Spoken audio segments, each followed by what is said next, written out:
Okay, welcome back, everybody. This is take two. My mic was not working. Hopefully, it is properly being captured now. I am Joe Olson, a Rebel Spy, here with my co-host, Mr. Mike Kessling. And I'm happy to be here. Thanks for having me, Joe. Yeah, thanks for being here. We have 10 lists submitted, which was my minimum cutoff for. We've got a large enough sample size. Few people messaged and said they would be able to. They were busy this week, but would be able to next time. So we'll see about future episodes. But we got 10 lists. One of them was submitted by you, Mike, and but you have not seen the final compiled list of the what everybody thinks. Yeah, I have not. So I'm excited to see the list. I'll be reacting in real time. I've got my ballot pulled up, so I'll be able to at least comment about how comfortable final placements everybody else were. is in comparison to you. Yeah, exactly. Great. Perfect. Before we start, I want to give my standard sort of disclaimer about the Europeans. A bunch of great players over in Europe and their little brother, the UK. And I think they get underrepresented in our poll for a number of reasons. One being time zones make their GIMP play difficult. So there's maybe a little bit less interaction with them. They have a few less majors. And so it's sort of hard to get data on them and really gauge where they appear or where they should be placed. And so I think because of those reasons, they end up being underrepresented in our polls. And that's not meant as a slight. It's not intentional, but it does happen. And probably there should be more on the list than there is, and or they should likely be higher than they are.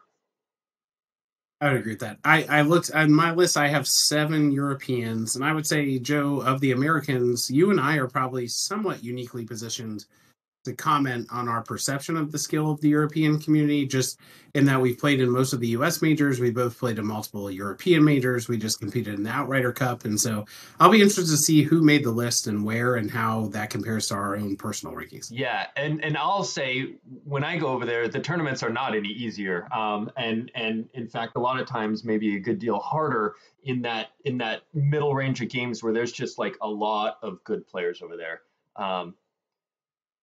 But I completely agree. Yeah, let's go ahead and get started. So, do you have any predictions as to who got the first spot here? If it's not Hayes Hunter, I'm going to be shocked. He finished, obviously, he's our reigning world champion. He won the 2 majors prior to that. He didn't play in the OCS, so we can't hold that for or against him. But he then just conceded the finals of the Atlanta major. So he had one of the years for the all-time history books of SWCCG. So if he's not number 1, I will be absolutely shocked. In fact, if someone didn't vote him number 1, I would be surprised. Yeah, that is exactly correct. Hayes is the number 1 spot, and he was, as you said, if someone didn't vote him number 1, everyone did. All of the ballots had him at number 1. He had 10 out of 10. And that's actually the first time it's happened. I went back and looked. Justin Desai almost had, he was 2 first place ballots short back when he had his great run where he won Worlds and then the OCS. And the only other votes that year, or that poll for first, was for Jump Tom. Had 2 votes for first place when Desai had won it all. But this time, nobody disputed that Hayes is the current number 1 player. And I think it's just that consistency, right? Because it's not only like I top 8'd nationals last year and then conceded to Hayes, and top 8'd Worlds and conceded to Hayes. So I was doing well, but then I went to Europe and I didn't top 8. I went to Indoor, I didn't top 8. I went to Atlanta, I didn't top 8. Like I have not been playing well. Whereas Hayes, besides winning nationals, Worlds, Indoor, then goes to Atlanta and, like you said, makes it to the finals. So it's hard to say anybody is doing better than him in the last year since we've done this poll. Number 2, we have Justin Desai, and he moved up 4 spots here. You can see over there in the change on the far right column. And I think that's because the last time we did this poll a year ago, he had retired, and a few people hadn't ranked him or had ranked him lower because of that. But he's since I think did he won the OCS in the fall. I don't think he top eighted Worlds. He went to Worlds. He didn't make the top 8, but you know, he won the OCS and is just a very strong player in general. And he won the OCS after he decided to play in September, went on a run, qualified, and then ran through the top 16. Yeah. One side note, Joe, I don't know if this is just on my end, but the file you're sharing is quite blurry. I don't know if there's anything you could do to help that. Let's see if I can. Wonder if I just make it a little bigger. Oh, Casey says it's not blurry for him. Okay. Well, I'm refreshing my screen. Jeremy says that looks good. So yeah. Okay. Then maybe it's just for me. Of course, we kind of need you to see it to get your opinions, but I guess you could just hear me say the names and. Yeah, I'm good. I'm following along fine. I apologize for derailing. All right, no worries. It was good to mention it because if it was happening for other people. All right. Number 3 was myself, but I'm going to add a caveat to this because I'm going to jump straight to number 4. Number 4 was Emil, and as you see, Emil was on 9 out of the 10 ballots. And whenever someone is on every ballot but one, I message people and I say, hey, it looks like maybe you forgot this person, because I don't want someone to like submit their list and then be watching the show later and be like, oh, how did I forget that person? I should have, that would have changed my rankings. I'd rather have clean, correct rankings, if you know what I mean. So if someone's left off multiple ballots, that's fine. But if they're ever on all but one, so I did message the person and they were like, oh yeah, I forgot Emil was back. But they had also the person who submitted this list, and I'm just going to say this, even though they're probably going to watch this, their list was a hot mess. And I don't mean in terms of where they ranked people. I mean, it had 26 people instead of 25. And it was missing, I think, 3 people who were on every other person's ballot. And so I had to message him and be like, you don't have this person and this person and this person. Oh, one of them was you, Mike Kessling. I was like, you don't have Mike Kessling, who's on every other ballot. You don't have Emil and you don't have someone else. And this person was like, so their list was a hot mess. They were like, change this. I was like, can you just please resubmit me a top 25 in order? And they did. And then it was still missing Emil. So I messaged back again, being like, hey, I don't mean to bug you, because they specifically made a comment like, oh yeah, I forgot Emil's back. And I was like, I don't mean to bug you, but you're still missing Emil. And then they just didn't reply to me, probably because they had work today and stuff. And so with that caveat, if Emil was in their top 16, which I imagine he would be, because you can see his highest rank of the other 9 was 2nd, and his lowest was 8. So as long as they put him in their top 16, he would have passed me for 3rd. So big caveat, switch at least those 2. And the other thing is, Emil and Desai were super close in terms of, I think before the last balloter who came in, they were 1 point off for 2nd and 3rd. So I don't know where this person would have put Emil, how that would have affected. But and for my personal list in the top 4, I had Hayes, Emil, Justin, and a lot of people had Hayes, Justin, Emil. Those are, I mean, Hayes is number 1, and then 2 and 3, Justin and Emil were both right there.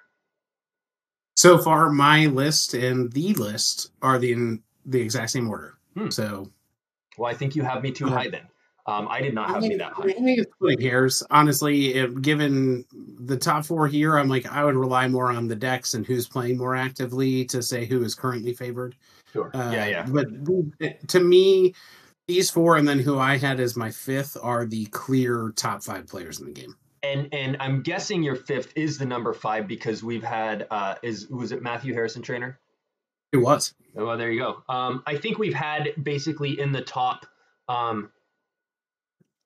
for pretty much every time in the top 5 was always me, Desai, MHT, and Bastion, and then some other person. Sometimes Hayes was in the 5th one or whatever. But and notably, we don't have Bastion here, and we'll get to him in a minute.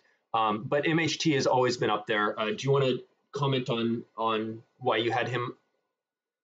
where you did? I have played many games against the people in the top 5 of this, and MHT, I think I have the most lopsided losing record against. So even just from my own personal perspective, he is like my kryptonite. He recently joined New Allies, and I joked, I said, I'm finally going to learn how to beat MHT. And he commented, he said, play test with me, and I'll really show you how. So he's a great dude, and I'm just really respect his game. Absolutely. He's I think he plays some of the most accurate Star Wars. When I play, so someone like Immel, I would say Immel is probably the best player I've ever played against. When I face him, what he does, how he plays, and I've played against I've played against Brian Hunter and Johnny Chu and Justin Desai and stuff. And Immel, his ceiling is ridiculous. Um, and for MHT, what I the sort of accolade I would give him is he so rarely makes mistakes. He just plays Yeah. just almost perfect, like meticulous Star Wars. Shannon could be like that a little bit, but Shannon was a little more erratic than MHT. I think MHT is just very, what's the word I'm looking for? Um, he's just methodical and precise, and Precise is the word I would have used. Yeah. it's very difficult to face him for that reason because he doesn't leave openings or mistakes that you can capitalize on. Yes, I feel like I have actually played aggressively against him to try to like get a jump because of how tightly he plays, and even that has frequently backfired on me. Um, so yeah, I'm with you.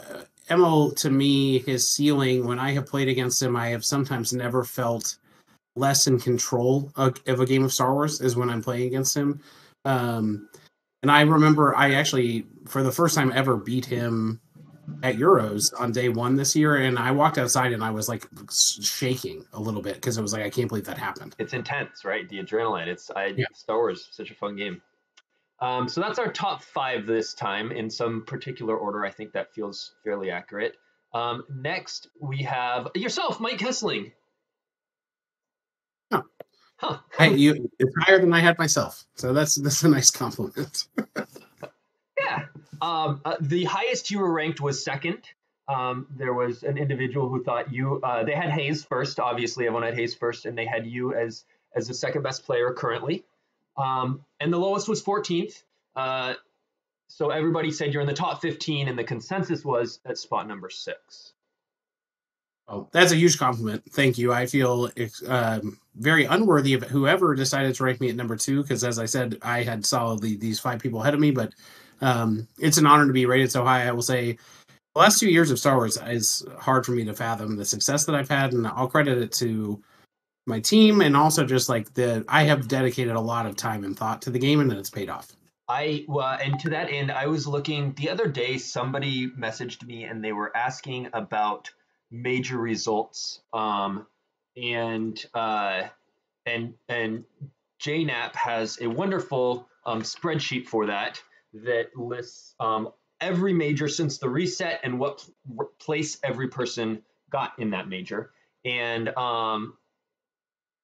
So I was looking at that, and I was looking at the number of top 8s made, and I noticed you are 5th on that list with 13 top 8s made since the reset, which is just an insane number. There's only 4 players in the world who have made more top 8s than you. So yeah, lots of success, and well done. One day maybe I'll win something, but we'll see. I will say another ball of wax. We had a good laugh in Atlanta. I finished 9th at the Atlanta event, and I realized I finished 9th at 3 Atlanta majors: 2012 Continentals, 2018 Nationals, and now 2024 this event. So if Worlds is in Atlanta in 2030, I'm not sure I'm going to play. Yeah, that's funny. You feel like you should have home field advantage, but I've never won the indoor Grand Prix. In fact, nobody from indoor, myself, Kyle, Phil, Werfs, nobody from indoor has ever actually won the indoor Grand Prix. So I feel you on that. Like, I want to win my home event, and it just is not happening. Yeah, I mean, just winning an event, even top 80 an event is hard. Winning an event is very hard, and it's something I aspire to do, and hopefully we'll knock out this string of second and top 4 places. But again, honored to be at the 6th place. Yeah, Batmouse. Oh, Batmouse made a comment that Twitch was worried about that I had to approve. I think because of his username. Um, the spam filters caught it, but he said, "I feel you, bud, about finally winning something." Batmouse in the same position of making some top 8s and trying to win, and it is crazy to it's hard to make a top 8, and then when you do, you have to run through these people that are just like all insanely good. You have to win 3 matches in a row to do that, and so that's why I think um, you know I'm gonna double check actually something before I say this. Um, yeah, someone who I think is very underrated did not make the list this time. Um, is but he in fact, I'm the only one who even had him on a ballot. Um, Chris Kelly is an example of someone who I think is just extremely underrated. And I mean, to be fair to the other rankers, Chris Kelly doesn't have any results in the last couple of years. And so if you're just ranking the current best player, it's very hard to put him on there above other people. But to me, he doesn't have the results because he just plays Hitco because he's like, this is fun. He knows it's not good. He knows it's not the tier 1 deck, but he's like, this is what I like to play, and I respect that. But he's won multiple majors post reset, and I think just winning majors is just like really ridiculously difficult. Yeah. So yeah, and I think there's a number of people who like you guys feel that and want to break through, but the competition's only getting tougher. You've got people like Sam who are now making multiple top 8s and also want to win, and there's only so many go around. Yeah, but Chris Kelly's like the perfect example of that. And I mean, he dedicates some disproportionate amount of his time to the game to his role as design advocate. So, like, the amount of time he has to play, to your point, he selects the decks he likes and wants to have. He really has fun playing the game, but in game, his skill, he's extremely competent. Such a good player, yeah. All right, let's go on to number 7. That is Jeff Levine. And Jeff just won the Atlanta Supreme Southern Showdown, which was his second major win in 2 years, along with another top 4. So people put him there at rank 7. That's a great guy. I always enjoy. He and I seem to seemingly play at like every major that we play at. We found out we share a birthday, which is also cool. Oh, that's cool. His play skill, especially with the decks he knows, like now that Old Allies is not what it was, I never want to get paired against Jeff on his Agents deck because he's extremely competent. I made a poor choice on a Neighbor Leads against him in Atlanta that probably cost me the game. Was this the multiple sense game? I had 2 sites I could go to, and for whatever reason, I decided my thinking was I wanted to get the Emperor off the table to to turn on my Never Tell Me the Odds because I thought it was very likely he had Dick combo in hand. You were doing a Hitco shield busting? I was Hitco shield busting, and it turned out he had a force push to get out of the battle. Had I gone to the Shizor Vigo site, he had no sense, he had no Gick. I would have overflowed him by about 40. So that was game 3 of the event, unfortunately, and we both had a good laugh about it after. But yeah, Jeff is a consistently solid player, and I'm not surprised to see him so high. Yeah. And I think, like we were just talking about, winning majors is so hard. I tend to give personally a little extra bump to people winning because that means they had to have, not only make the top 8, but go through multiple good people. Jeff had to defeat both MHT, a perpetual top 5 player, as well as Taco Bell in order to win that event. So, and next we have Gregory Shaw. Hall of Famer Greg Shaw, who I actually had it. I had Greg at 6th in my list, so I was the highest rank here. I think the world of Greg as a player. I play test with Greg a lot and frequently lose those games, and I learn a lot from playing Greg. So I think I have perspective about his range and his thinking about the game. And I will just say he's never an easy out.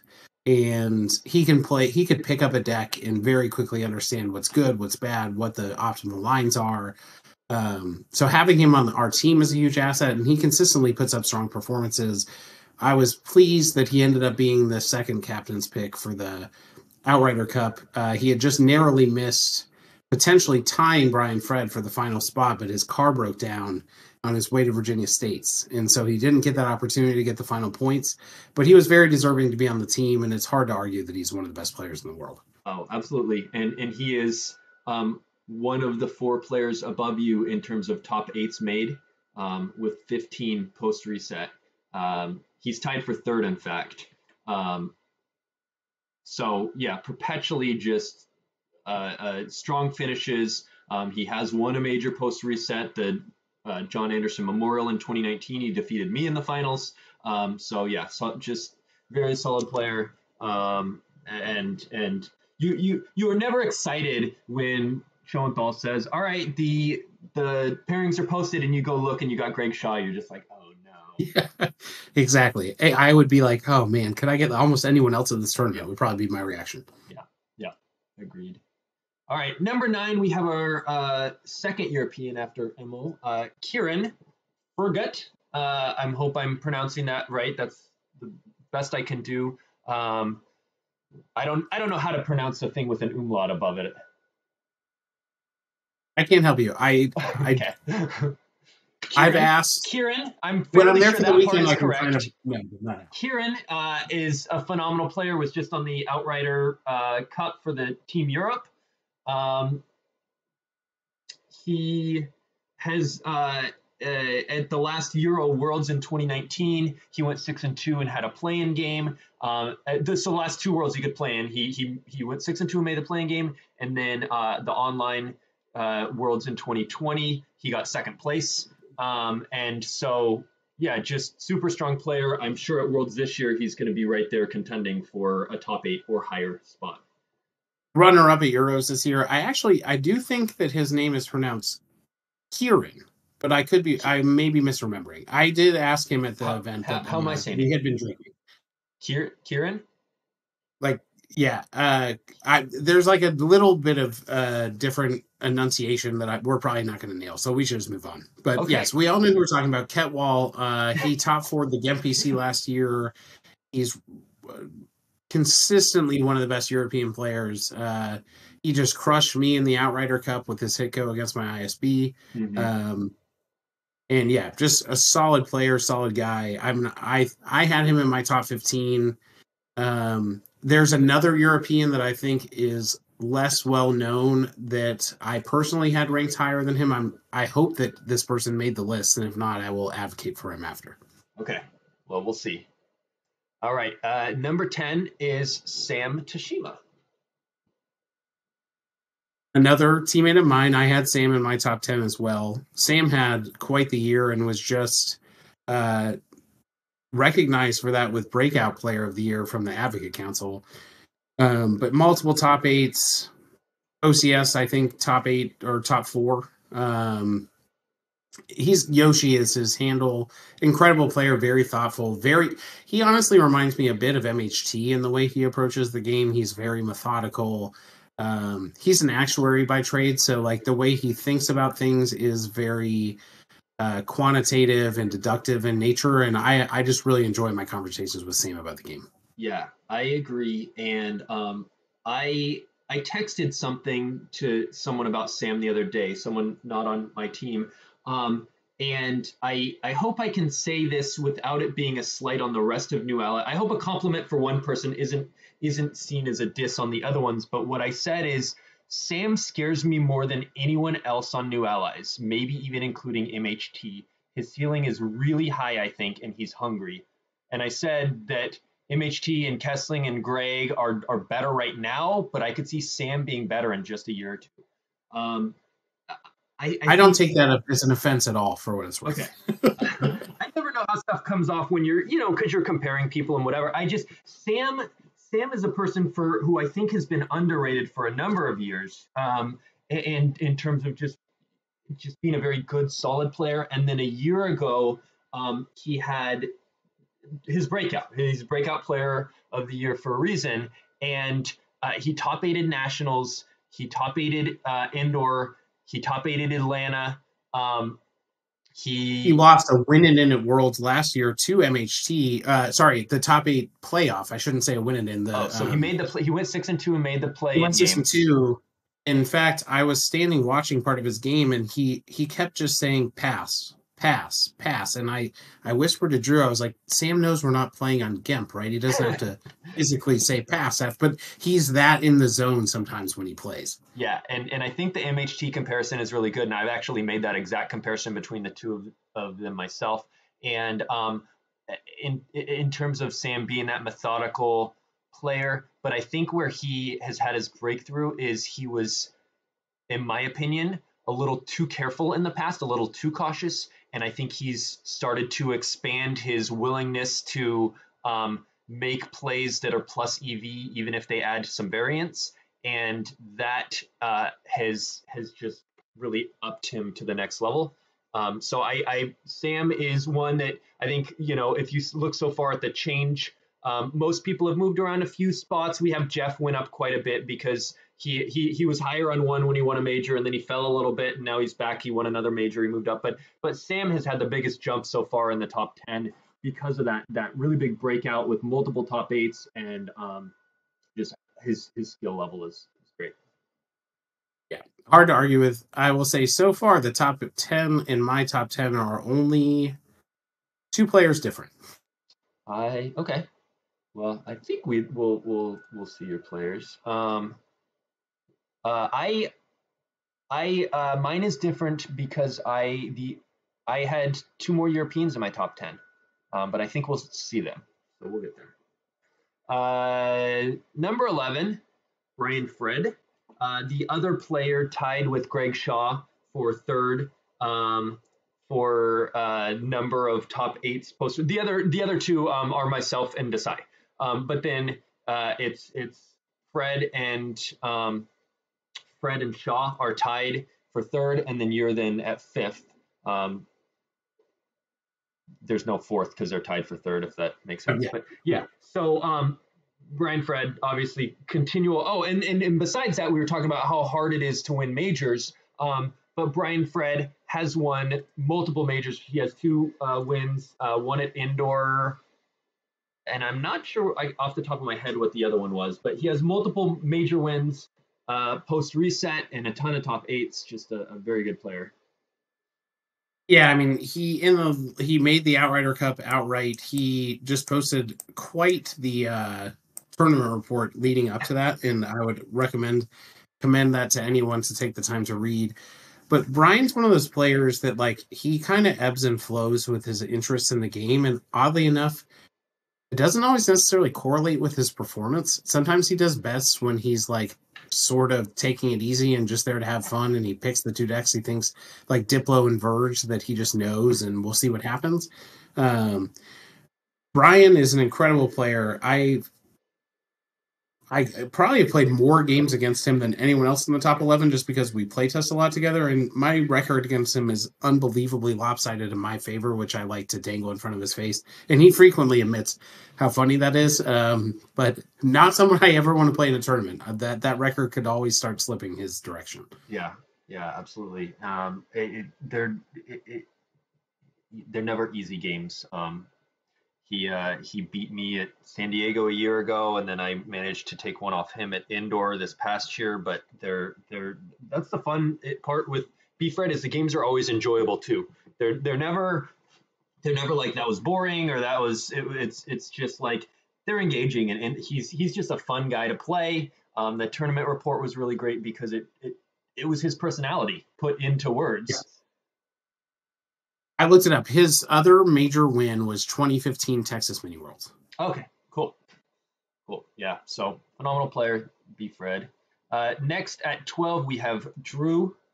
Way too high. Yeah, thoughts? I actually, funnily enough, I just said way too high jokingly just because I like to.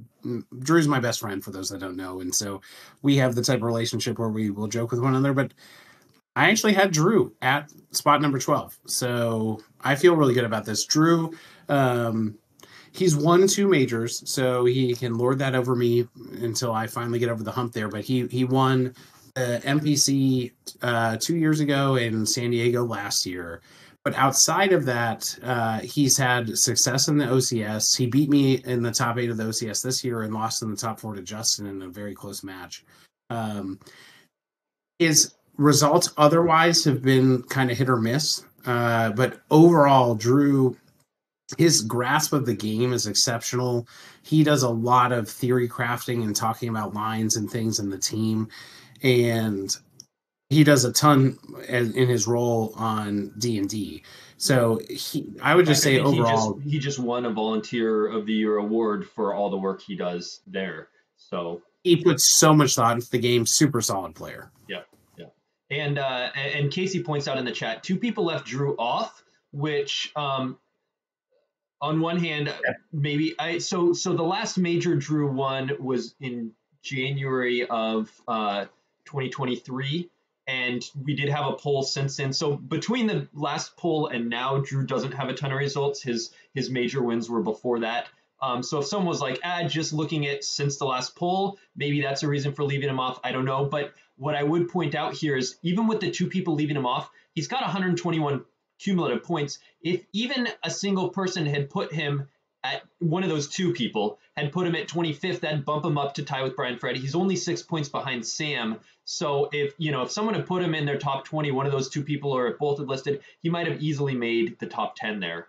So he is one of those players that's just very strong. I remember back when he kind of, I think it was probably right around when he came back to the game, but it was right around like maybe 2019, 2020 COVID.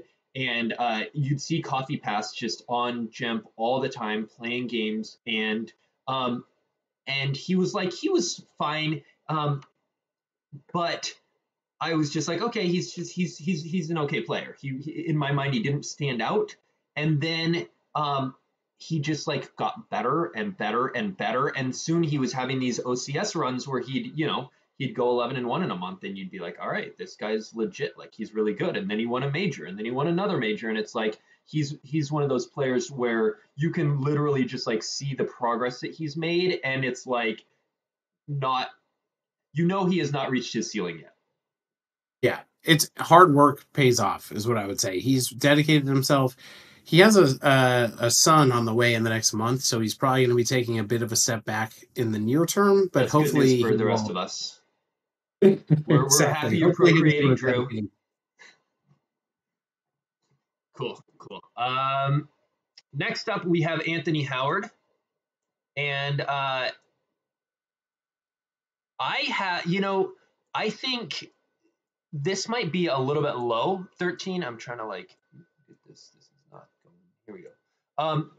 Because I have in my mind, I think Sam and Batmouse both had very similar years in terms of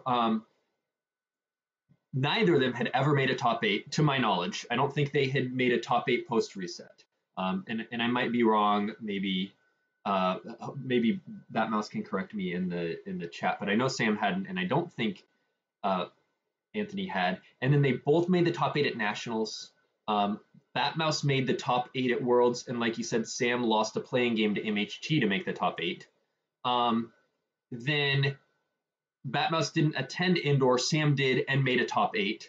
Oh no, they both attended Indoor and they both made the top 8. I misspoke. And then Atlanta, Batmouse didn't attend and Sam did and made top 8. So we have basically, they both made like 3 top 8s. Sam barely missed another one on a play-in game. Yeah, okay, that's what I thought. And Anthony confirms Sam and him, it was their first top 8 at Nationals. And then Batmouse made Worlds. Sam didn't, only due to the playing game, but he went 6-2. Then they both did it Indoor. Then Sam did it in Atlanta that Batmouse wasn't able to attend. So they both, in my mind, both the last year for them, one was given, I think, breakout player, and one was the most improved. Did Batmouse get the most improved player?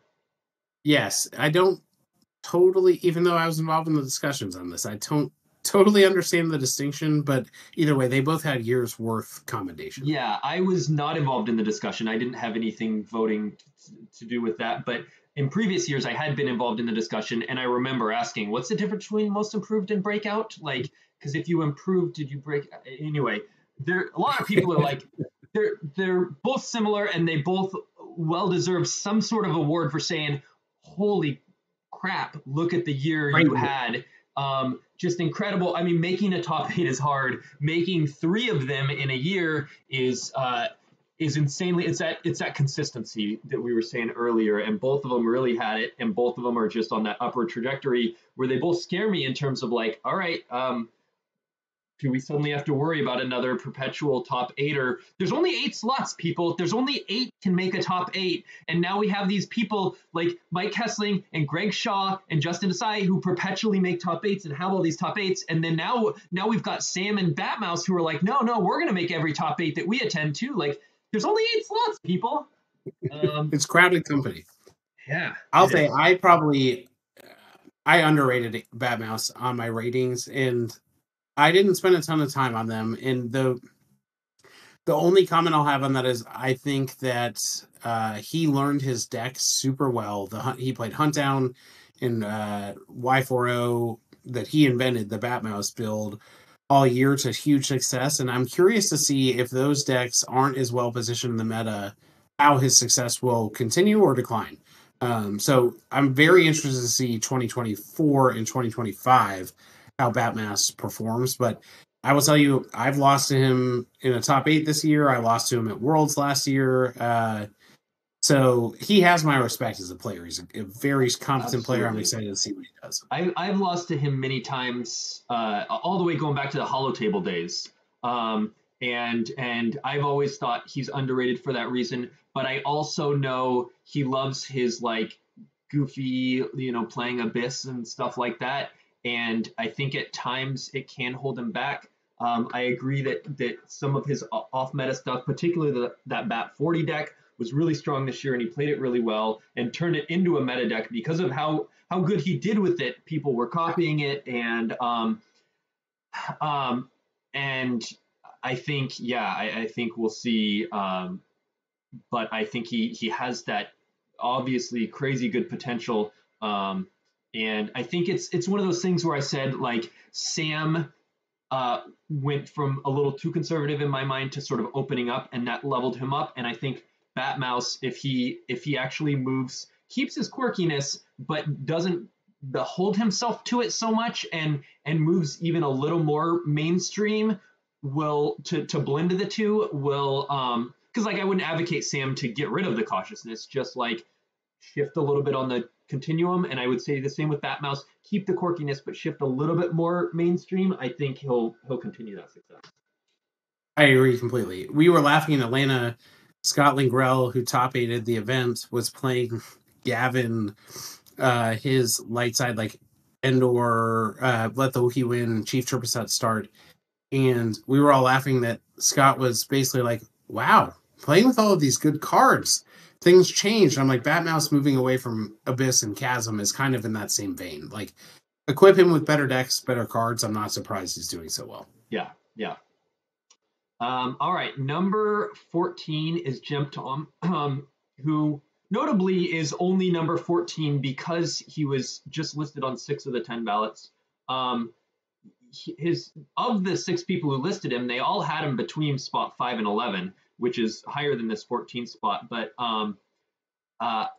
I don't think I listed him. I would have to double check that. The reason why personally is I just don't think he's an active player right now. He sort of had, he had a lot of decks errated, which can be frustrating, and he got a little bit frustrated at that. He pulled some of his tournament reports down. He's made some posts on the forums and stuff, and then just hasn't played. And I messaged him a week or two ago because I noticed he wasn't signed up for the OCS. Normally him and Timo are like competing to get their who's going to be the first to get their games done. And I was like, hey man, are you going to play? And he said, I haven't played in, I think he said like 40 days and I'm not planning to. And I said, okay, I said, that's a bummer. I hope you come back. Like I get that it's frustrating and stuff. I've been frustrated with the exact same thing at times with over errata, but also anyway, so that would be my guess. Tom is a very strong player. I think if he came back or if he was playing, he would probably make most people's top tens. I agree completely. I also omitted Tom from my bracket. I also omitted Johnny Chu from my bracket, and for similar reasons. Like Chu top 8 at worlds this year. And other than that, I think he's paying somewhat of attention because his children are playing. I noticed that Tom hadn't signed up for the OCS, and given his reactions to some things that had happened, I almost moved him into retired in my mind. And similar with Bastion, I also didn't have Bastion on my top 25. He just hasn't been as dedicated to the game recently, and so I felt like if he really wants to play and he's in on it, Bastion probably would have been my top 5, top 6, 7 at least. But it's really hard to kind of judge some of these people that are in or out. And given the signals Tom was sending, I just felt better leaving him off of my list, even though I have the utmost respect for him. He's beaten me in multiple final confrontations. He's a great player. And I really think it's a detriment to the game that he's not playing. Absolutely. Yeah. And the way he looks at the game differently, I think benefits everybody. I think if he was active, he would clearly be a top 10 player. But it is to say, hey, I'm going to leave off somebody else who's deserving of being on my list for this player who's not playing at all right now, I think is a completely valid take that I'm guessing that's the 4 people who left him off was their opinion on Tom is not that he's not a top 25 player, just that he's not a player right now. And so they're not listening. So going on to number 15, we have Timo Dussel, who is a European, a German, who was recently on the Outrider Cup team. Finished all his OCS games this month. What are your thoughts on Timo?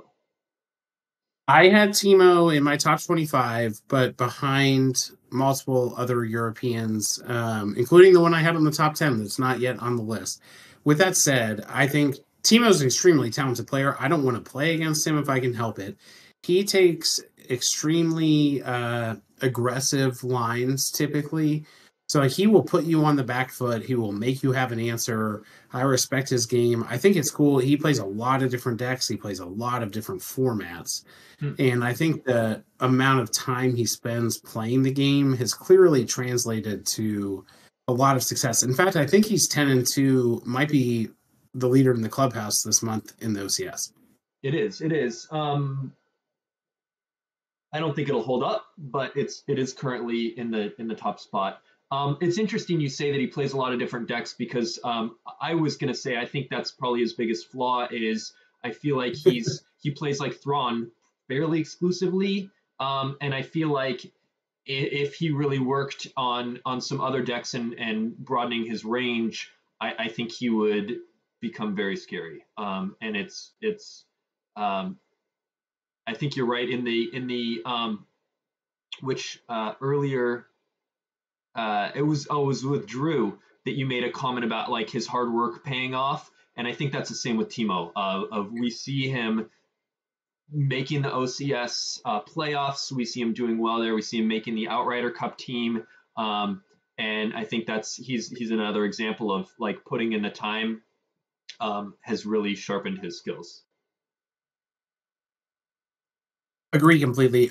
I was actually thinking more of his light side decks. I know I've played against him with like Rebel Strike Team and Watto, some weird things, but recently he has definitely been favoring Thrawn. That is definitely true. And is really good with it. In fact, him and I had a conversation the other day. It was maybe a week or two ago where we were talking about Thrawn, and I listed every light side deck that was played in the Outrider Cup between the two teams. And I think there was like 11 different decks because Hitco was played twice, but every other light deck was unique.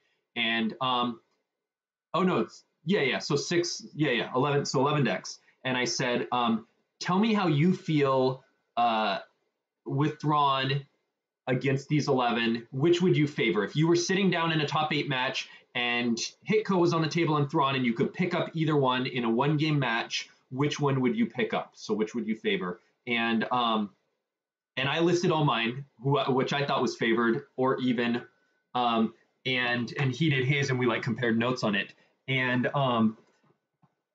he was a lot more confident in Thrawn than I was, obviously, but he also plays it a lot better than I would. And so that's just the difference is he can take matches with it that are even and feel very confident in it, or take a match where I would think Thrawn would be an underdog and still win it. And so there's something to be said about just being really good with your decks. Number 16 is Bastion. And you already shared you didn't put him on there because you didn't feel he was an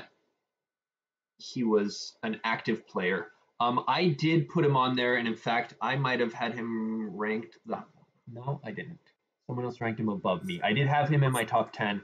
I had him at 7. Someone else had him at 6. He was notably only on 6 of the 10. So just like Gem Tom, basically. Are you still there, by the way? Yeah, sorry, I was having a coughing fit. Oh, okay, cool. Your camera was cutting out, so I guess your camera goes out when you mute yourself. No, I just felt it coming on, and I was like, oh, you didn't want to look like you're coughing even muted. Got it. Cool. No worries, as long as we're not having technical difficulties. Yeah, Bastion, we're all good. Bastion, just like Gem Tom, 2 above him. They were both on 6 ballots, and I'm sure it's for the same reason. Those 4 people basically said, "Hey, I don't think this is an active player." And then they have very similar, highest rank is 5 for one and 6 for another. Lowest is 11 for one, 16 for the other. And I think that's a reasonable take to say if they were active, Gem Tom might be above Bastion right now. And if you look at that, it's because Bastion, over the last year, since the last poll, Bastion, he didn't play in the OCS for most of the year. Finally, he registered for the last 2 months, and I think he went like 10-2 and 9-3 or something like that, but he didn't qualify for the playoffs. It was the first time for him missing the OCS playoffs. At Euros, I think he went 5-3. 4-4. It might have been 5-3 or 4-4. He didn't make the top 8. And I talked to him at Euros, and because he hadn't been playing in the OCS and stuff, and he just was like, he wasn't feeling the game this year. He was like, I'm just not.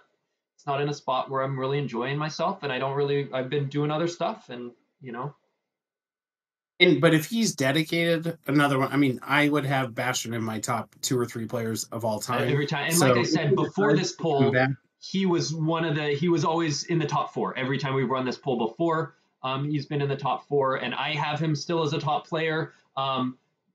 Because I said he was active. He did play. He did register for multiple OCS months. He did play in Euros, and so I decided to put him in my active category. And therefore, when I did, I said I think he's the 7th best right now. After these players, and I can't argue with that. It's really the distinction of, do you consider him active or not? Right, and we had that case with a number of players here.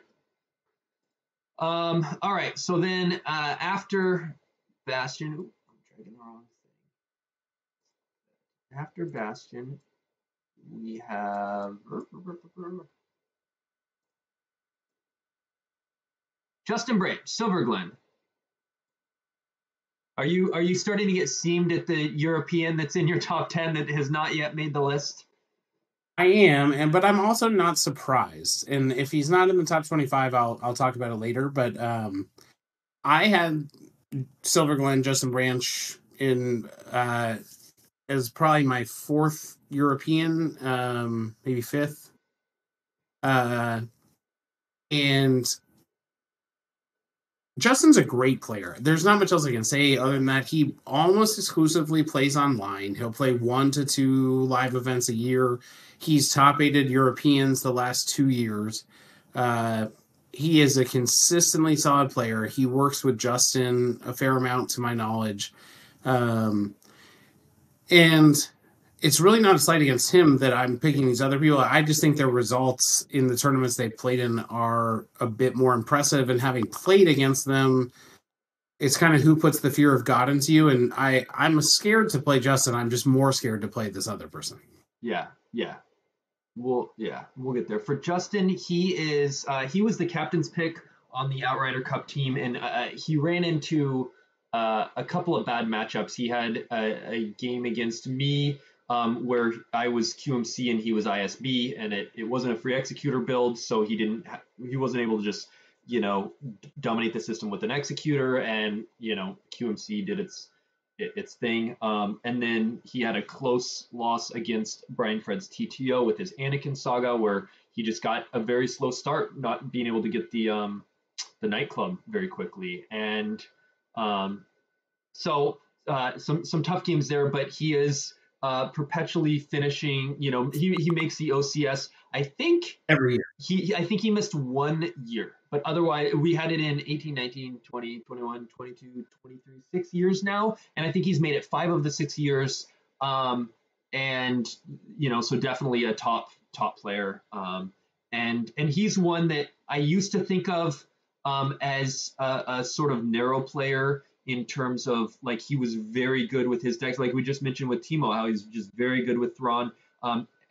Branch for a long time was Old Allies was his bread and butter, and I think he's been expanding that out since he joined KTOD. Like you said, he's learned a lot from Justin Desai. He's been playing, last year I think he was playing that Yoda muting R2, R2 and Red 5, bunch of Destiny 7's decks. And so he's, and lately Anakin Saga, he played at Euros and in the Outrider Cup. And so he's been sort of expanding that range and been getting better too. And he ported in those R2 and R5s into the Anakin deck. So it's interesting. I think he has some very interesting ideas. He's another one of those, like, I wish with all of the Europeans and Americans, that we had more opportunities to play against one another. I'm excited for the plans. Hopefully, I don't think I'm spoiling this, that they're hoping to do an online major at the end of the year that's online. Yeah. And it'll be great to have that. That was one of the benefits of COVID, I felt like, is that we were forced to play online, and it was super cool to see so much cross competition. And so I'm looking forward to that. I won't be surprised at all if Silver Glen or some of the others in the top 25 from Europe do very well in that event. Very well. Agreed. Yeah. And he's on the poll of the best Star Wars accents. He's number 1. That's fair. I've loved spending time with him both the last few times I've gone to the European events. Oh yeah, he's a hoot. He has, I mean, he's British, so he's got that British sense of humor. He's got this very wry sense of humor that I enjoy a lot. Yeah. I would have used the exact same descriptor. All right. Next, we have Cedric. Our reigning European champion. Was also on the Outrider Cup team for Team Europe. I had Cedric in my top 10. I think here at 18, he is shockingly low. Part of that is only 7 people ranked him. Thoughts? I am surprised only 7 people ranked him. I think Cedric has been one of the best Europeans over the last few years, and his victory at Europeans did not surprise me. I will say this is still not the European that I had in my top 10. I would bet every European person watching this knows who I had that high and probably thinks I had him too low. With that said, Cedric's an incredible player. I have seen him play a lot on GEMP. His handle is CE. He is extremely solid. He eliminated me from the top 4 of the European Championships this year after I thought I was a shoo-in, beating him by 21 in the first game. And he just destroyed me with his hunt down.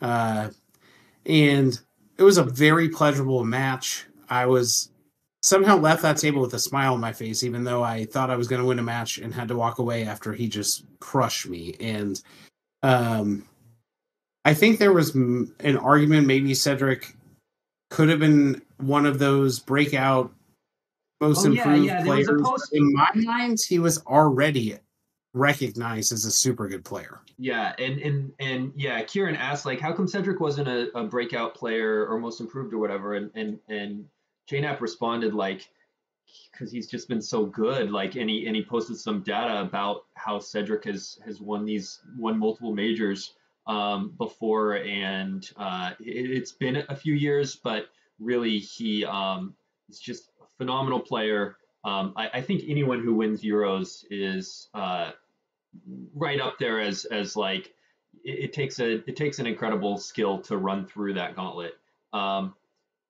I Shaw said, "Oh, I forgot Cedric," and that's really my only guess is what three people not ranking him. And this is that disclaimer I mentioned at the very beginning of the show. Sometimes it's just that like out of sight, out of mind thing of where the only big major they have is Euros. Some years they've done a European a match play event and stuff, but Euros is their big one event, and you have to specifically go and see how did people finish and be thinking about the Europeans. And if you're just kind of going with your gut on a like let me put together a top 25 list, you might just forget, and that's sort of an inherent flaw with these rankings.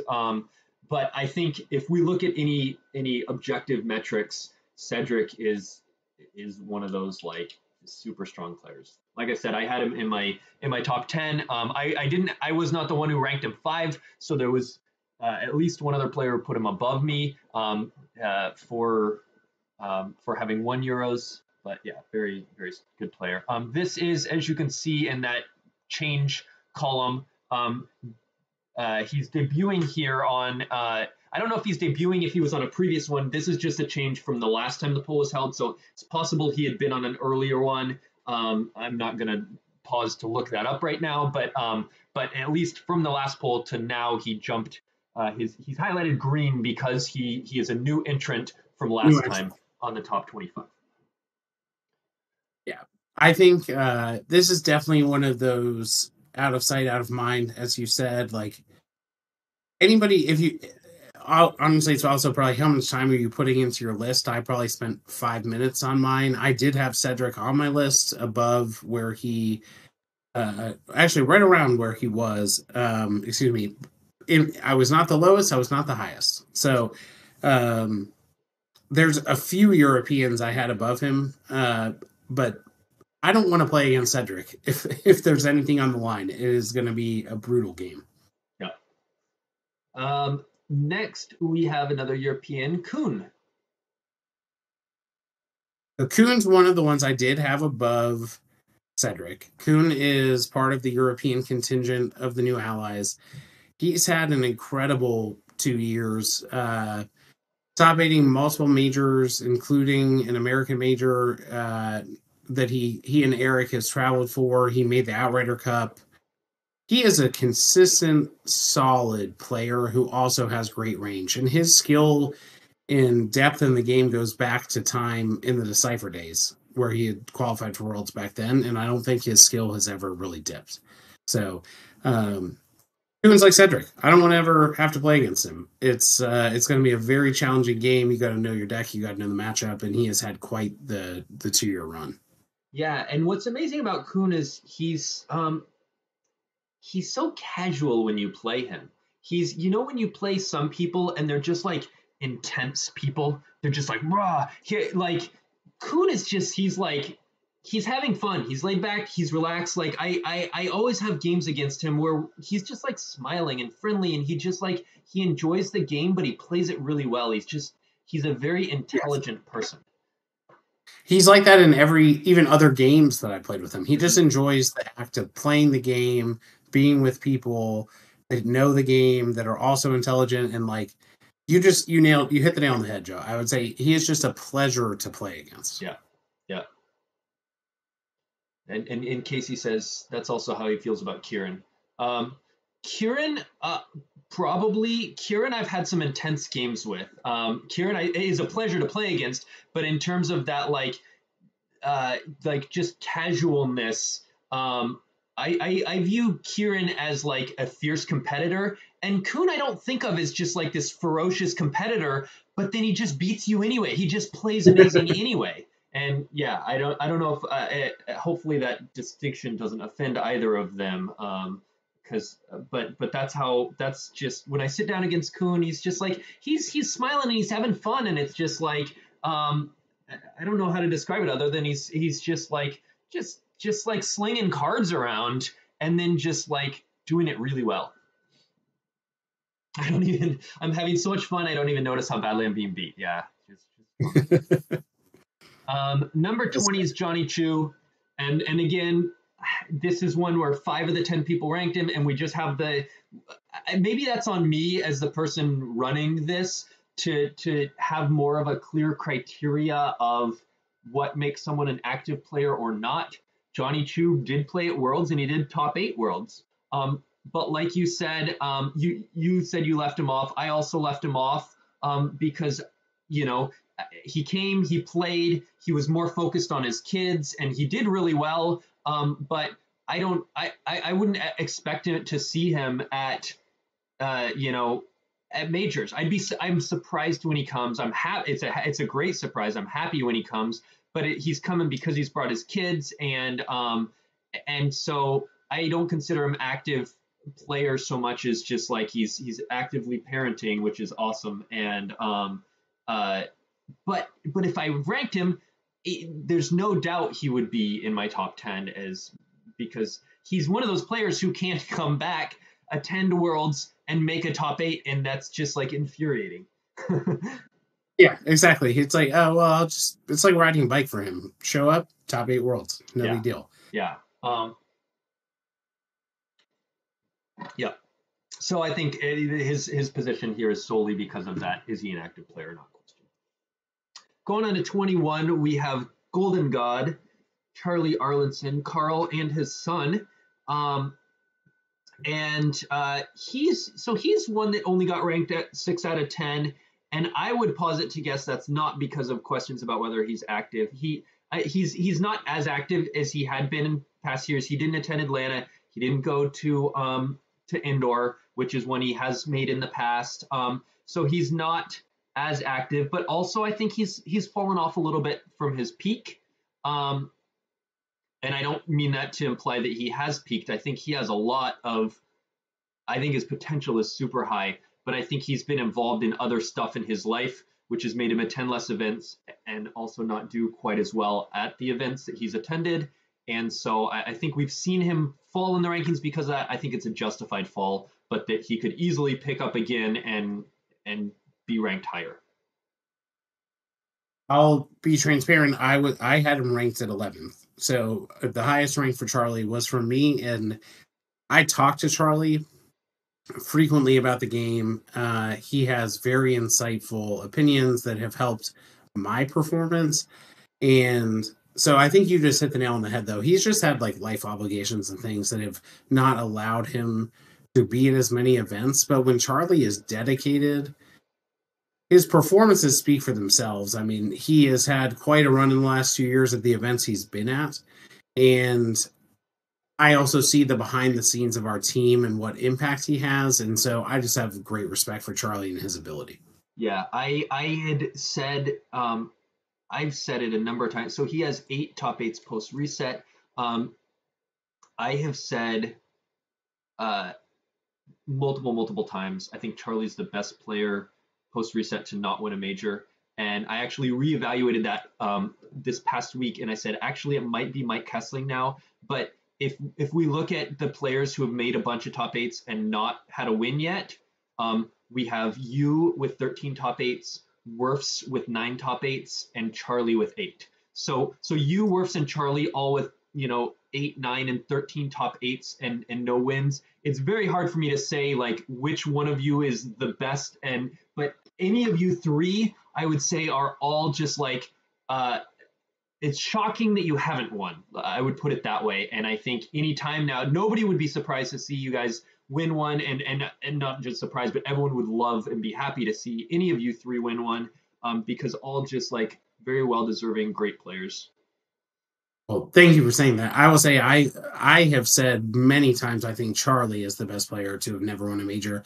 Werfs is. I'm glad you brought his name up. So I had him higher than where we are on the list right now, and I think he has been consistently underrepresented in these top 25s. Yeah, I also had him higher than he is, and I also had Charlie higher. I think both very strong players, but let's see. Next, we have Casey. Casey is a new entrant here. We can see by his green highlight. And just finished second place at Worlds to Hayes. And I think that's what rankers were responding to. He was on 6 of the 10 ballots, ranging from 8th to 25th on those ballots. And I think those people who ranked him were basically giving that nod to like, hey, getting a World's runner-up trophy is not an easy. That's a trophy that I would be proud to put up on my mantle because that is a difficult one to obtain. I will say I did not have Casey in my top 25. I think that when Casey is really dialed in, he's an extremely strong player. And obviously, he was runner up at Worlds last year. I can never take that away from him. But he was at Atlanta and said he had not put any effort into the event. And so I was like, I'm curious how in tune is he really with the game? How much does he care at the moment? And there were others that I felt compelled to put again above him. But when Casey is dialed in, extremely strong. Yeah, yeah, and I think that's the case for him a lot of times. Is he'll just kind of show up and be like, "Hey, can you just hand me decks?" I know that also happened to him at San Diego a year ago. I believe he was just like, I don't know what, and like the 3 days before the event, whatever it was, he was going down there to hang out, to go to Disneyland, that sort of thing. And he's like, I just copied your guys' Light Side World deck. I didn't have any time to really do anything. I just copied a deck, and it was so. I think that's the case a lot of times with him, where Star Wars as a competitive game is a low priority for him. It's Star Wars as a social activity is a higher priority. And but as we see from that Worlds run, he is a very strong player. Number 23, we have Taco Bill Kafer. I think Bill is probably considerably or consistently underrated, and he would rate himself even lower. But Bill has had quite a run of success over the last 2 years. He made it to the play-in games at Worlds last year and chose to concede to Brian Fred because of whatever reason. I give him grief to this day about that. But Bill is he's very solid. If he can talk himself out of playing Taco Bill cards, he would even do better than he does. Yeah. Bill had an amazing, I can't remember the exact year, but it was like 2021 or 2022 where he made a bunch of top eights. And then I think he fell off some last year. Though, like you said, he did make a play-in game for Worlds. So going 6-2 at Worlds is not easy. And conceded it. He may have conceptually have beaten B Fred, and we'd be talking about how he has a top 8 at Worlds here, and he would be ranked higher. So no slight against him for conceding there. And then he top 8'd at Atlanta, and in fact top 4'd because he beat Scott in their round of 8. And so I think that's definitely, like I said, he had a great run. He fell off a little bit last year, and then he made a comment to me. I was talking with him maybe a month or two ago in December or January, and he said like he made a comment about, I'm paraphrasing poorly here, so sorry, Bill, but something about like, this is going to be my year. He was like, I'm going to focus this year. I'm going to do really well this year. And I was like, cool. Like I love that attitude. You know what I mean? I love to hear people being like, I want it to, to be hungry. And then he went to Atlanta and made the top 4. And so I think that says a lot for somebody to say like, we were just talking about how Casey is sort of more casually taking the game right now. And for someone to not do that, to say like, I really want to win, I want to do better, and then to go and make top 4 at the next major he plays in says a lot to his skill.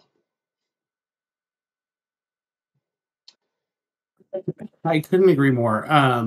In fact, oddly enough, though, I think he's similar to Brian Fred, where sometimes the less pressure and effort he's putting on himself, the better he does. Interesting. I wonder if because you don't want to just say, well, just don't go play the game and then come show up at a major, because that's not reliable.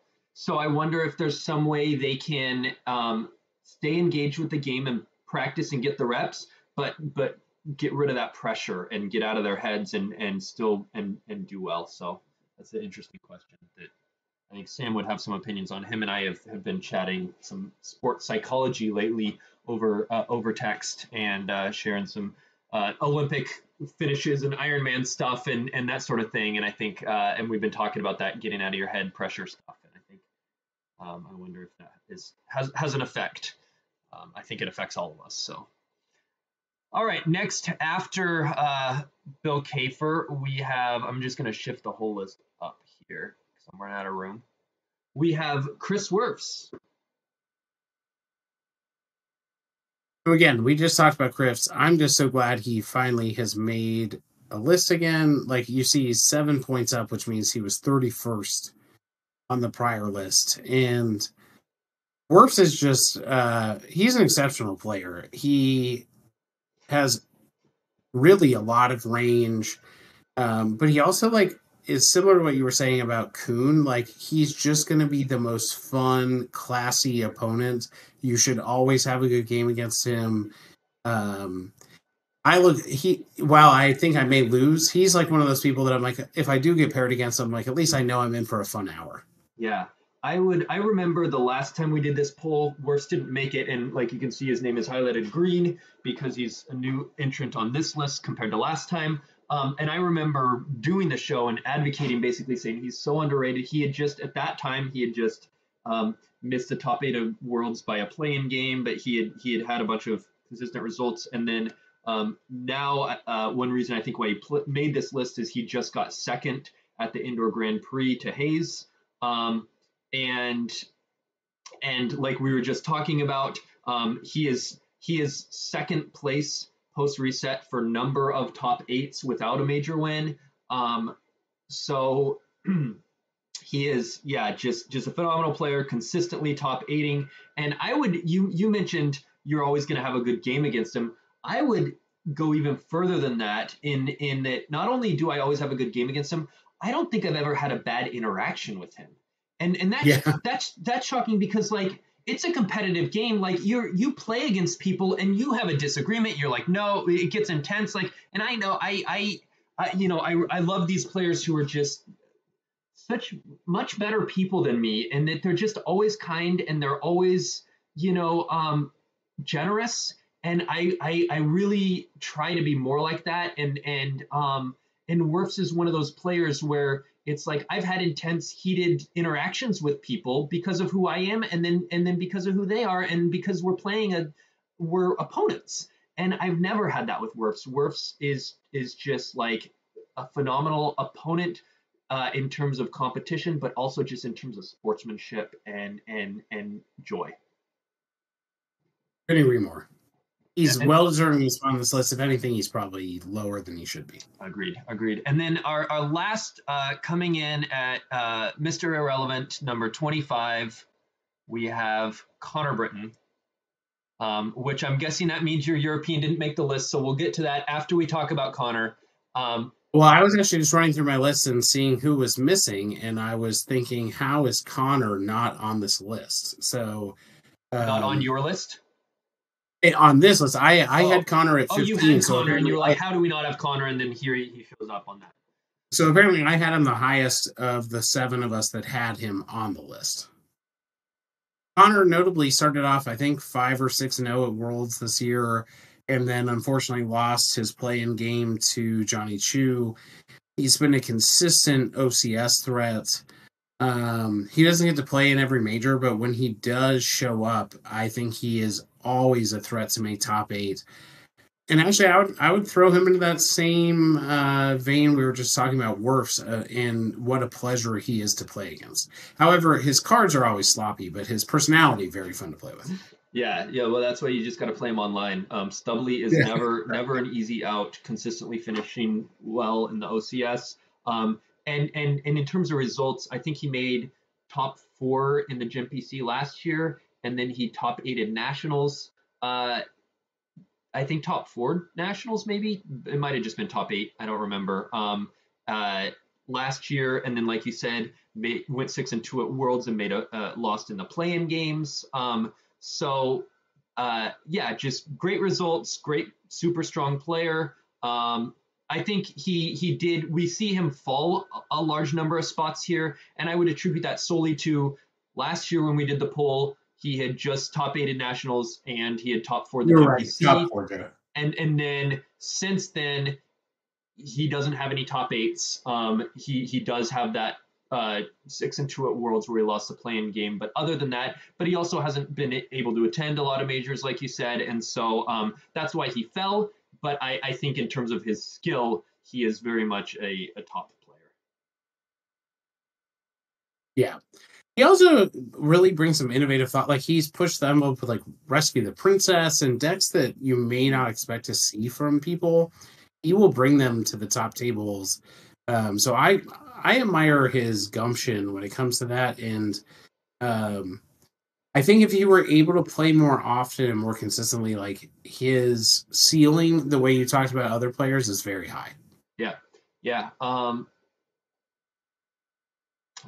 totally agree. All right. I do have. I'm gonna next pull up the list of everybody who got votes. And so your European will be on there because you voted for him. Yes. So we will get to discuss that and why he should have been much higher. So this list, before I reveal the next part, this top 25, I would say, was one of the most consensus ones in terms of Hayes getting the top, and before we've had sort of a spread of a whole bunch of different players listed, and in some, I think there was 46 last time people who got votes. This time we only had 38 players who got votes. So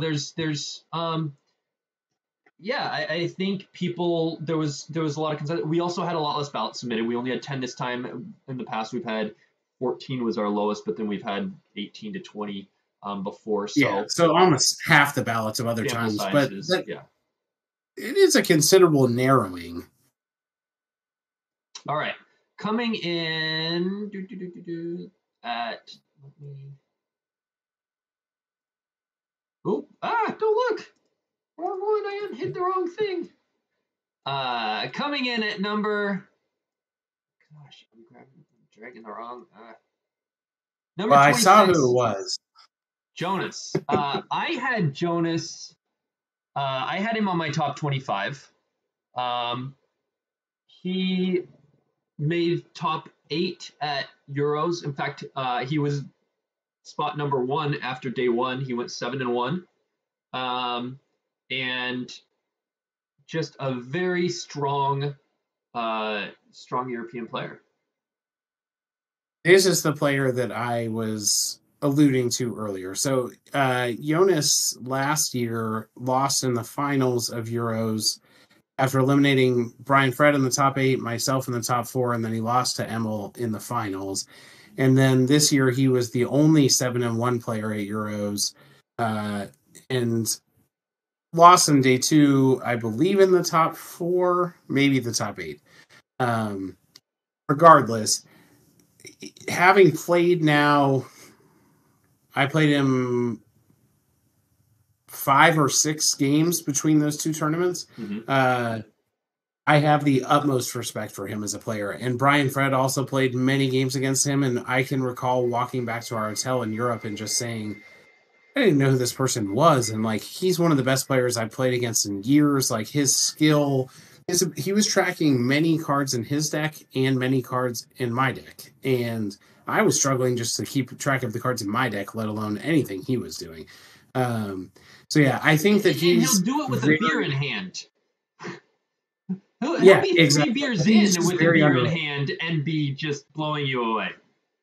Yeah. I think if more people had played against them and were aware of how good Jonas was, he would be much higher on this list. I bet if I assume Brian Fred, who barely knows how to use email, admitted this, I would think he would have Jonas almost as high or higher than I did. Right, and I will say, so only 3 people ranked him, and it was you, me, and then one other person. And this is the problem I was alluding to earlier of like, if you just don't really know, then what you just said before of like, I don't know who this person is, and he's just like one of the best players I've played in years. And then you learned who he was because you've been to Euros the last 2 years.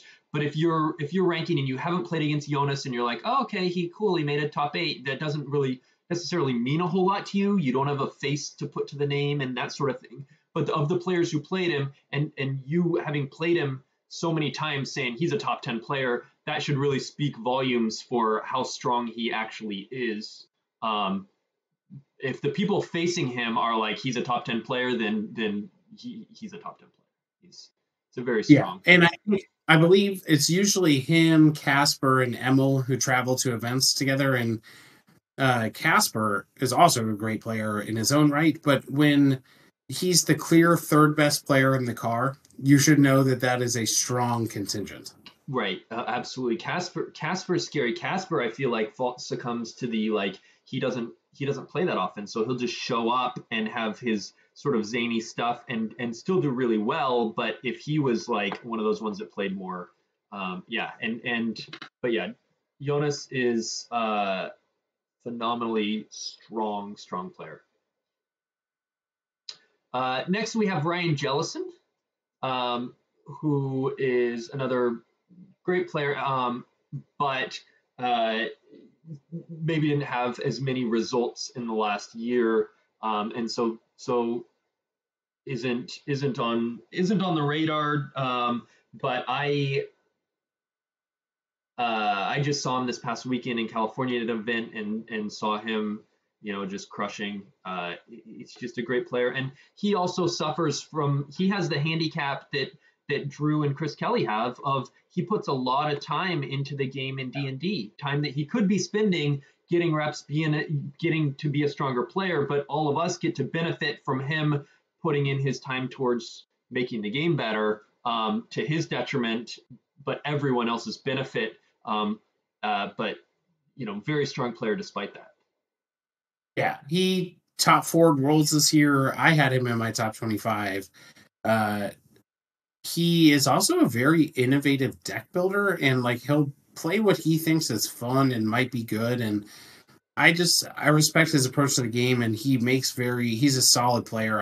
I think he's belonging in the top 25, but I'm happy to see he's and that's one where he top 8'd worlds back-to-back years, because the year before he was in the top 8 with his Agents in the Court deck. And then this year, he made the top 4 of Worlds, like you said, losing to Hayes in the semifinals. So back-to-back Worlds top 8s, very strong couple of years. But he just, again, with life and his kid, he doesn't necessarily attend every major. And so you have what's the name for like a stat that is like a counting statistic? Like you end up, like I attend more majors than anybody. Yeah, accounting stat. I attend more majors than anybody. So when I make some top 8s, it's like, oh, Joe's in the top 8 a lot. But it's like, well, I'm also attending 4 or 5 majors a year. Someone who attends 1 major a year and makes the top 8, like Jellison, has a great percentage So I would argue I'm in the counting stat side of the top 8s, but either way, I do play almost every turn. But Jellison is one where he doesn't attend a lot, but if he attended more, he'd be much higher on this list. 100%. And then we have Dennis, who I think just had a strong showing in Atlanta. He's one of those players where I'm like, he can be scary at times, but he's very hit or miss. And if he became more consistent, I'd be worried about him. When Dennis is playing and he's tuned in, Dennis is an extremely solid player. I had him at the tail end of my top 25. In fact, I'm the one who had him at 24. I've ranked him, I think, in every at least half the ballots that I've submitted for this over the years. When Dennis is playing, he is a threat to top 8 any tournament he's playing in. But he isn't always as tuned to the game, and he also just likes playing off the wall stuff sometimes. So, like, especially on GIMP, you may be seeing him playing like this weird old allies matching vehicle deck. Like, he will bust out things that he is curious in, but when Dennis is tuned in and he has a deck he knows, he could win a major anytime he shows up. Yeah, absolutely. And he like you said, with that off meta stuff, at San Diego a year ago, he played this sort of Maul Sith deck that was definitely not a meta deck. This year in Atlanta, he played Dark Combat Day 1, which nobody's seen in years. Then he played a Hoth CRV Day 2, and made the top 4 and lost to Hayes. So yeah, just very strong player. Next, Brad Kipple. He's made the list a number of times before. A solid online player. He does sort of have his bread and butter, which is Diplo for light, and Diplo's not great right now, so I think he's seen a little bit of a dip in performance, but he's a solid player who often has good online results.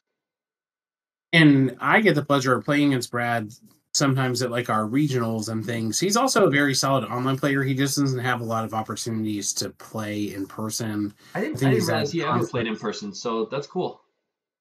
Yeah, so I've probably met Brad, I don't know, at least 10 times he's shown up to Georgia tournaments, and he is just as solid in person. I think he's had life things and other obligations, or maybe a lack of interest in the in-person big events, but he's a consistent, solid player.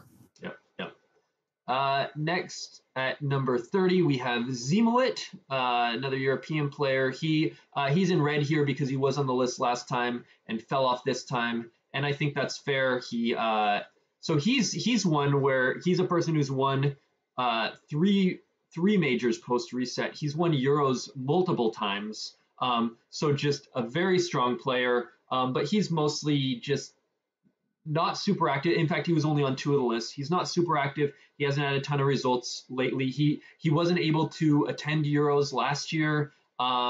So he's just, I think most people just said he's not an active player. But I think if he focused, he's, a very strong player. Cryptophist. Nothing to add there. I just didn't consider him active. Yep. Cryptophist, though, he's not someone when you face against him, he's always a tough out. Eric Hunter, another one who fell off. He's in red here. Only 2 people voted for him. Again, he's not an active player. I didn't have him on my list for that reason.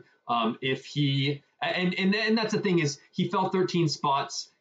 He was considered an active player the year before because he had attended something and done well. I don't recall off the top of my head, but people had considered him an active player, and he's not now. Oh yeah, I didn't have Eric on my list. And I think in prior years, I may have even had him like top 5, top 7. So yep. When Eric is playing, I think the world of Eric. I just didn't consider him active. Yeah. Mishki, same thing. 2 people voted for him. I think most people, he showed up at Worlds, but otherwise he hasn't really played in like 2 years. The fact that he did show up at Worlds after not really playing for a while and then top day 1. Yeah. Yeah, he didn't. He was 7-1 first seed after day 1. Yeah, he's a very strong player, and he's one I would love to have come back consistently to the game. But he's in his low to mid 20s and enjoying life, and so that's disappointing for the rest of us. I had him at 20th. I did list Brian. He is occasionally active in our Slack. I occasionally see him on GIMP. And the fact that he practiced for about a month before Worlds and was 7-1 and won the first day. I don't know why I gave him different consideration than Johnny Chu, other than probably complete bias. Well, you interact with him on Slack, so in your head, he's a little more active than... He's more active. Yeah. And so he is pledged to go to Worlds every year in any major in Minnesota and maybe others. So I think he's more active. And if he is playing, I will say even just some playtest games ahead of Worlds last year. He picked up Shadow Collective and played it against me. He had never played the deck. And we played like an hour and a half long, incredible game. And I thought to myself, he just picked this deck up, and that's how good this game was. So from a skill perspective, he is just extremely good. Yeah, yeah. In case he's making some comments, he didn't really have any idea about how good Jonas is. And I think that's basically the case why he was our bubble person is there's just a lot of people. He was only on 3 lists, and I think all the Europeans would be laughing at that, because every European Right. who would fill out a list would put him, definitely top 25, very likely a top 10 if not higher player. But yeah, I had him in my top 10. I'll continue to advocate for him as one of the best active players in the game. And I hope he gets paired against 8 Americans next year at Worlds, just so that they can all learn how good he is. Yeah. Worlds is I can't wait for Euro Worlds. It's going to be phenomenal.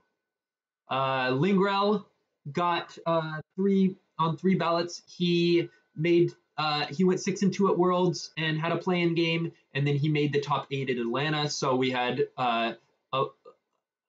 3 voters giving Scott a nod, saying he's had solid results his last 6 months, and thought he should be in the. They ranked him in the 21 to 25 range, and basically said like, hey, he's got some good results. I think he's a top player right now, and I can't disagree with that. I don't think I had Scott myself, but I think there's a solid case to say he is in that 20 to 25 range, because he beat me at Atlanta. Me too.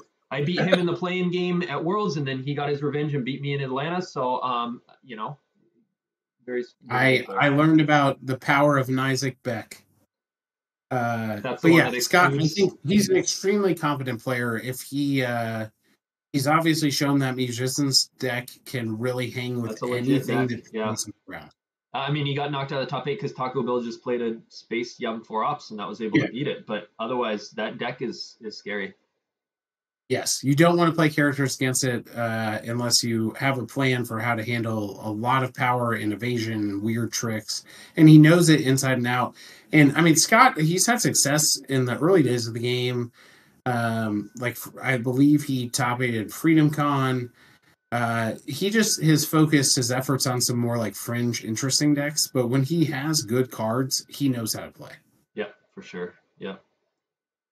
All right, next we have Gavin Ortland, known as Gavino, on Jump, and he was on a couple ballots. He's a solid player. He has had good OCS results. Another one where his name isn't, his screen name on Jump, but he doesn't attend majors in person, and so he doesn't have a lot of results, but just a solid player.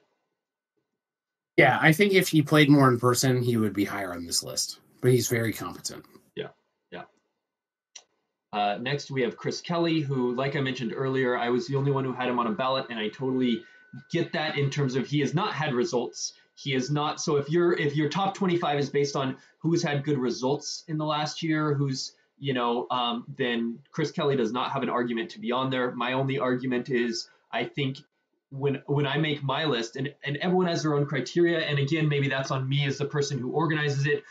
I don't want to have too narrow of a criteria where I say, this is how you should rank people, and this is who qualifies to be ranked, and this is the metrics you should rank them on, and here's the data you should use, because then I could just make a list of that. I like having people having their different takes on stuff. I agree. I think that's the fun of this, is it's very open-ended.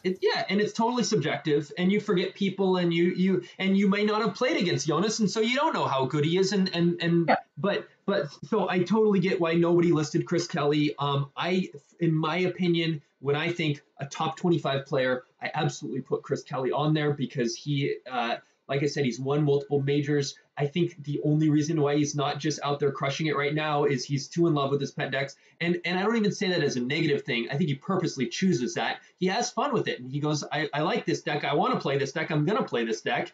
And he knows that it's not the best deck that he could play. And he does it anyway, because he's not just about winning. But I think if he was about winning and was like, I'm going to play the top meta decks, he would be making top 8s and winning events. Agree completely. And then we have Ryan Searson.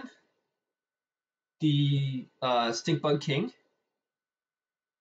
And he's one where he's been on the list before. I believe he's made a top 25 before.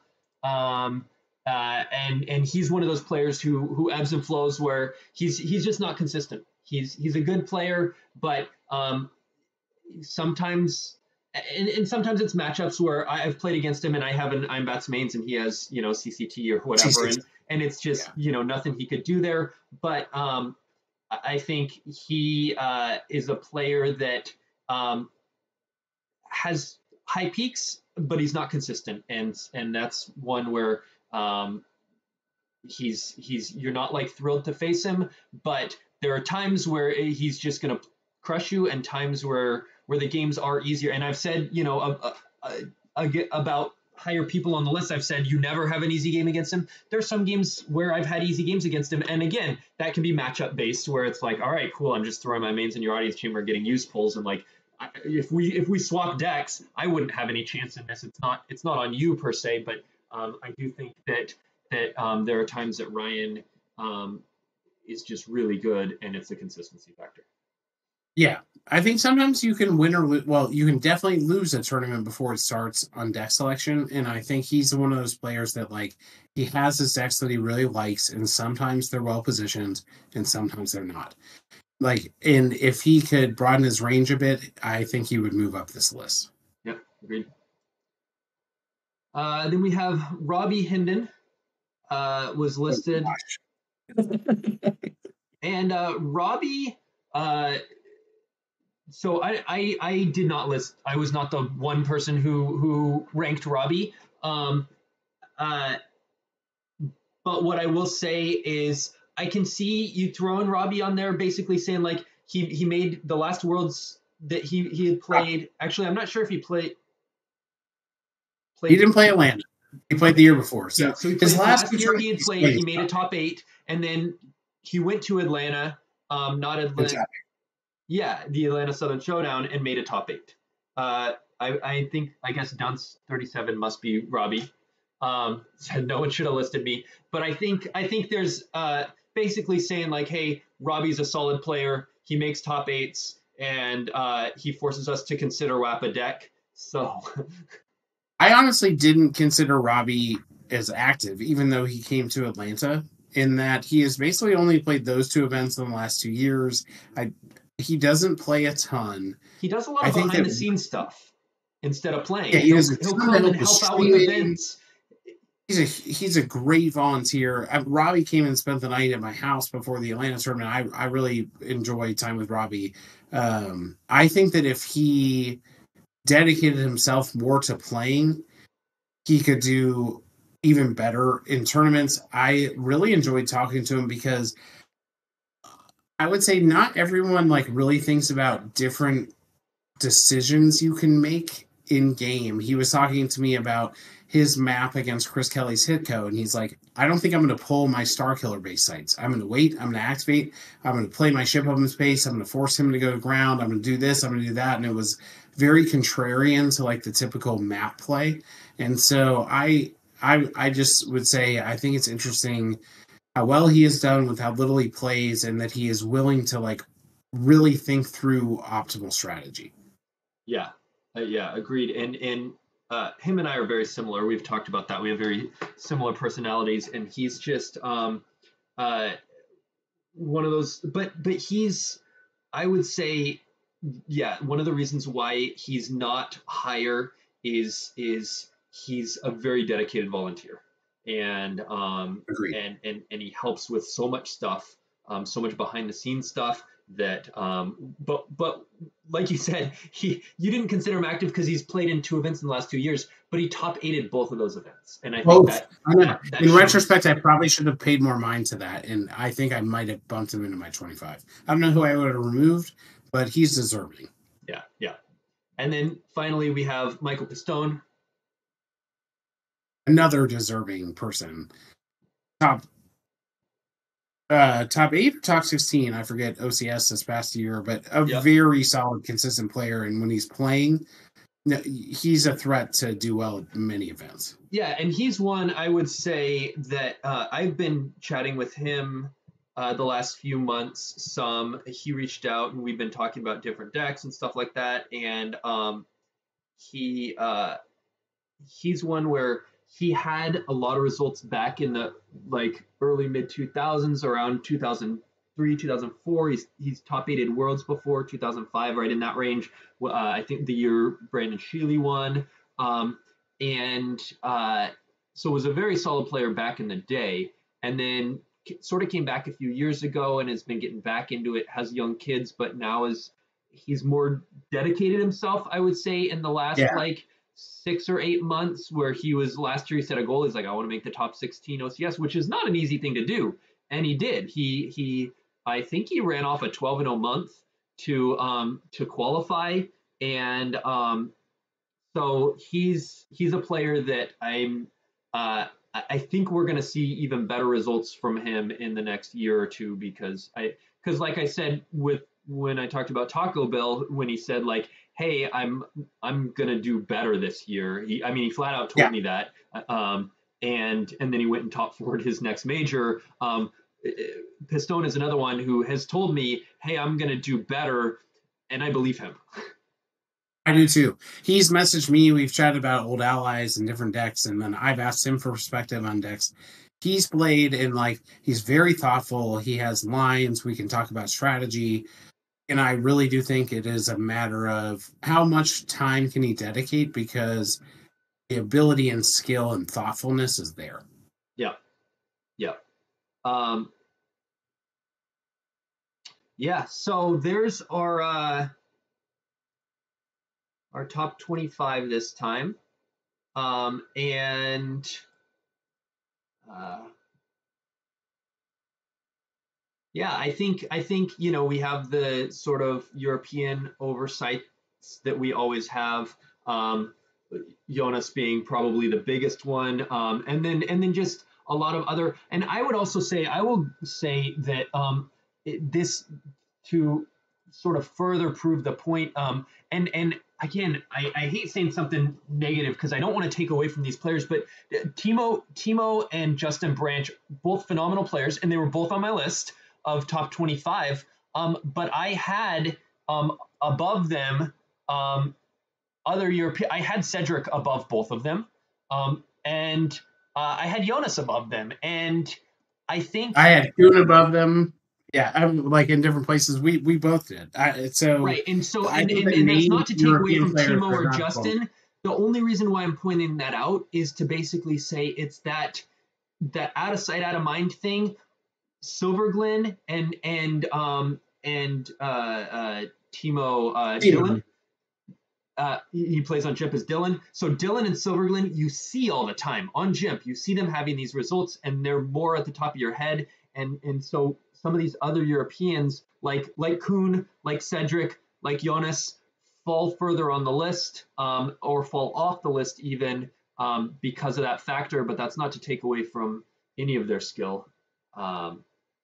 Completely agree. And from any on either side, I think we should try to make a concerted effort to get a bit more European participation. And I've reached out to Europeans, and I put out an open call in Slack. I know a lot of them are not necessarily in Slack. I hope if you are a European watching this, I hope you consider. I take anyone who wants to vote. I would love to have just more people in general, more Europeans especially, to get your perspective and balance out some of this, because I feel like we've spent a lot of time talking about like how underrated these Europeans are, and I really would like to see them rated higher. And like I said, even looking at Immel there, I had him as my number 2. I mean, Hayes obviously, I think because of his results, you put him at 1, but I had Immel at number 2. Like I said, I think he's probably the best player I've ever played.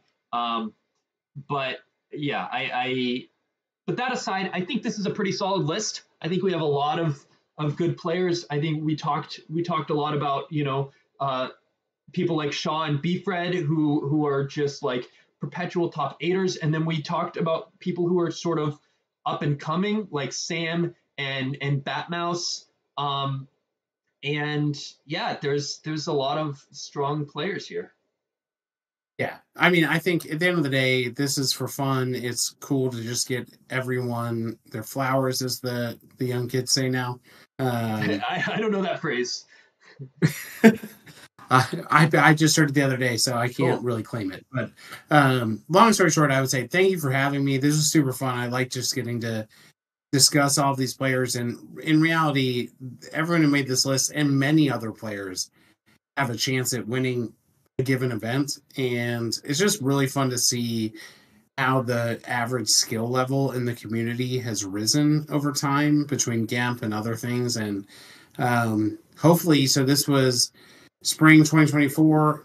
Hopefully, like mid-year, midsummer, maybe we'll reconvene for this if you'll have me back. I enjoyed just getting to chat with you through it. Yeah. And, you know, it's the other factor, like you said, all these players and many more, is you can only list 25, right? And so if you could list 30, I think we'd have just an explosion of names, right? And it's just you know, thinking about some of my friends and teammates, for example, someone like Kyle Kruger or Phil Austin, both amazing players. Neither of them made my top 25, obviously, otherwise they would have had a vote and shown up. And, you know, but because we have, it's so hard to narrow it to 25. You know, just looking at recent results and that sort of thing, and activity. But there's just so many good players. It's yeah, a lot of fun. Yeah. So we'll see how things shake out. We've got the GEMPC, just the first round. Let me do some quick plugs. Thank you for that. GEMPC is ongoing. Too late to sign up, but we have 128 players. Round one is just wrapping up right now. So over the next few weeks, that will play out, and I'm sure we will see a lot of the top 8 games once we get to that point streamed and commentated. Then we've got the Indianapolis Eclipse Major coming up in about 2 months. There's retro activities going on. Leagues are just getting started. It's league season, so a lot of leagues are playing their first games right now. And our first events of their league. So go on the forum and check for your local league, or organize one if your local area doesn't have one. What else is going on? OCS just started. We're in the first month of the OCS, so there is still time, I think, to sign up. To sign up for that, you can go and pay and sign up for the entire season or just for February. And yeah, we got it's sort of the beginning of our tournament season right now with the start of OCS. We just had our first major in Atlanta last month, and leagues are just starting. So yeah, great time to jump in and get involved and play. Please do. And again, thank you, Joe, for having me. I appreciate it. Hopefully we'll be back for the next one of these later this year. Thanks for joining me. Thanks everyone who watched and left comments for us to chat about. Appreciate you guys. Have a good night.